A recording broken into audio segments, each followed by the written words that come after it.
Imagina que estamos en plena Edad Media. Estás en un barco de guerra, tienes más naves que el enemigo, mejores soldados y hasta el viento sopla a tu favor.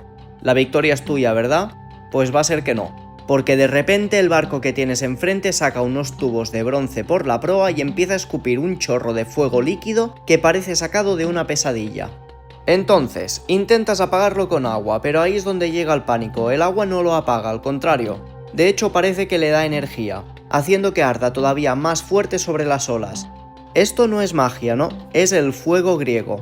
Este líquido infernal fue el botón de pánico del Imperio Bizantino, esa continuación de Roma que se negaba a morir. Gracias a este invento, una ciudad que debería haber caído muchas veces, logró aguantar más de lo que nadie esperaba. Hoy, en Historia Forjada, vamos a ver cómo un solo secreto químico mantuvo a raya imperios enteros y por qué a día de hoy su receta sigue siendo uno de los misterios mejor guardados de la humanidad. Este invento salió de la mente de un arquitecto y refugiado llamado Calínico de Heliópolis. El hombre tuvo que salir huyendo de Siria porque los ejércitos árabes estaban conquistando todo a su paso, y se presentó en Constantinopla con una técnica que iba a cambiar las reglas del juego para siempre.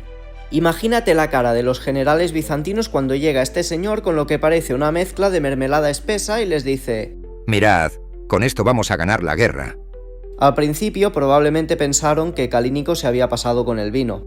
Yo también lo hubiera pensado, Hasta que los llevó al puerto, hizo una demostración y vieron cómo esa pasta pegajosa convertía un barco de madera en una antorcha gigante en cuestión de segundos. Este tío fue el fichaje más rentable de la historia de Bizancio. Pero ojo, porque el secreto no estaba solo en el líquido. Calínico aportó un sistema de ingeniería clave. Los bizantinos desarrollaron unos sifones de bronce, unos lanzallamas medievales rudimentarios pero eficaces, que montaban en la proa de sus barcos, los dromones se llamaban.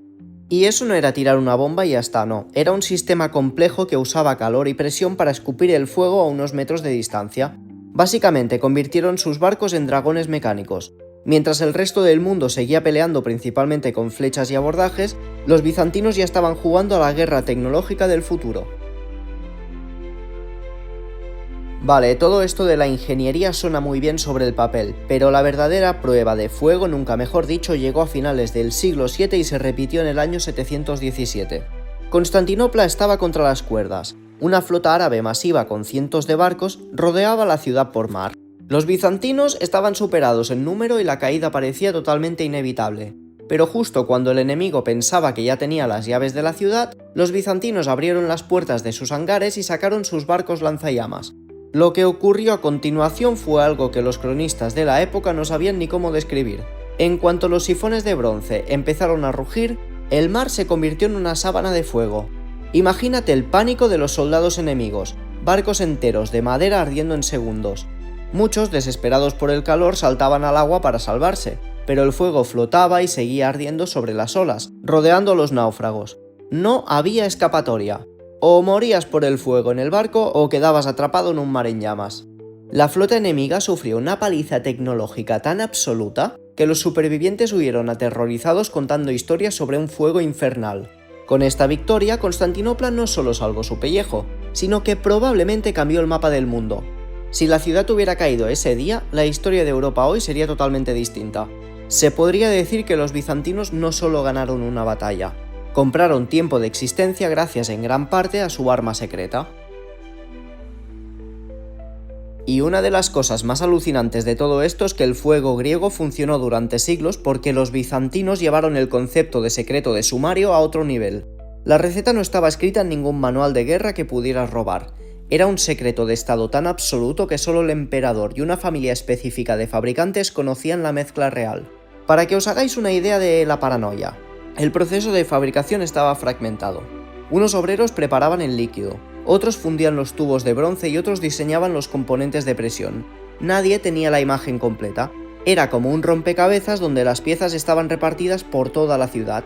Si capturaban a un ingeniero, el tipo solo sabía fabricar una pieza del puzzle, pero no tenía ni puñetera idea de cómo hacer funcionar el sistema completo. Los bizantinos no se andaban con tonterías, no. Para desincentivar a los espías no solo te amenazaban con una ejecución creativa, sino que además le metieron el componente religioso. Decían que la receta había sido revelada por un ángel y que cualquiera que intentara vender el secreto sería golpeado por una maldición divina. Se podría decir que era el software cerrado más protegido del mundo. Si intentabas piratearlo, te caía un rayo y de paso te cortaban la cabeza. 2 por 1. Pero como todo lo que se basa en el secreto absoluto, el fuego griego tenía una fecha de caducidad. Cuando el Imperio bizantino empezó a desmoronarse y Constantinopla finalmente cayó, la receta se fue a la tumba con sus últimos fabricantes. Ni nadie la notó ni nadie la vendió, simplemente desapareció del mapa. Y es curioso porque a día de hoy los historiadores y científicos siguen dándose cabezazos contra la pared intentando averiguar qué narices era ese puñetero líquido. Se han hecho 1000 experimentos y teorías. ¿Era petróleo crudo mezclado con resina para que se pegara a los barcos? ¿Llevaba azufre para el olor y el humo? ¿O quizás cal viva, que es lo que podría explicar que al contacto con el agua reaccionara de forma tan violenta? Algunos incluso creen que era un tipo de nafta refinada, una especie de napalm medieval. Pero la verdad es que ninguna recreación moderna ha conseguido replicar exactamente aquel fuego que flotaba y ardía con tanta furia sobre el mar. Y es increíblemente irónico, porque vivimos en una época donde podemos enviar cohetes a Marte, transmitir vídeo en directo desde el otro lado del mundo y editar el ADN, pero no somos capaces de descifrar cómo unos señores de hace 1400 años se las apañaban para hacer arder el mar. A veces nos pensamos que la gente de antes era más tonta y de tontos no tenían un pelo. Y vete tú a saber las cosas que se perdieron durante toda la historia. Al final de todo esto, la historia nos deja una lección muy clara. A veces la mejor defensa no es el ejército más grande ni las murallas más altas, sino el secreto mejor guardado. El fuego griego fue el escudo invisible que mantuvo a Bizancio vivo durante siglos, una ventaja tecnológica que parecía cosa de magia en un mundo de espadas. Pero oye, ¿qué pasa cuando ni siquiera el arma más aterradora del mundo es suficiente? ¿Qué ocurre cuando el tiempo se agota y los secretos ya no bastan para frenar lo inevitable? Si quieres ver cómo terminó este viaje de 1000 años y cómo fue el día en que las murallas de la ciudad más grande del mundo finalmente se derrumbaron, te dejo el vídeo que hice hablando de la caída de Constantinopla por aquí. Y ya sabes, si te gusta descubrir los secretos que la historia intenta ocultar, suscríbete a Historia Forjada, porque siempre habrá nuevas historias que descubrir y nuevos viajes que emprender.